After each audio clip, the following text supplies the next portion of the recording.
घने जंगल में नदी के किनारे एक चिड़िया अपने 2 बच्चों मन्नू और टीना के साथ रहती थी।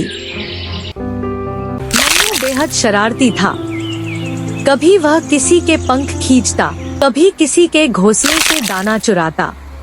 हर रोज आसपास के पक्षी मन्नू की शरारतों की शिकायत लेकर उसकी माँ के पास आते, जिससे माँ बहुत परेशान रहती थी।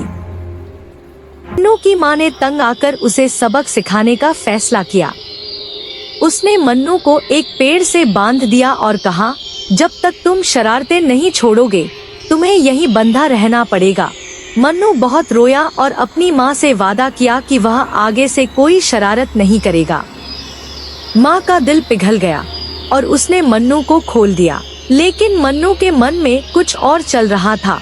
उसने सोचा कि वह इस वादे को जरूर तोड़ेगा। कुछ दिन बाद जंगल में एक शिकारी आया और नदी के पास जाल बिछा दिया।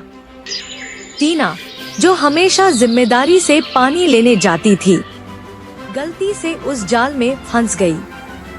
जब मन्नू ने अपनी बहन को जाल में फंसा देखा तो उसे अपनी सारी शरारतें याद आईं और वह तुरंत दौड़ पड़ा। उसने चालाकी से शिकारी की गैर मौजूदगी में जाल को काटना शुरू किया। यह काम आसान नहीं था, लेकिन मन्नू ने अपनी नुकीली चोंच से जाल को काटते काटते टीना को आजाद करवा लिया। जब शिकारी वापस आया और जाल खाली पाया तो वह हैरान रह गया। पक्षी भी मन्नू की बहादुरी देखकर दंग रह गए। अब मन्नू जंगल का हीरो बन चुका था। माँ को उस पर गर्व था और मन्नू ने वादा किया कि अब वह न सिर्फ शरारतें छोड़ेगा बल्कि हमेशा अपने परिवार और जंगल की रक्षा करेगा।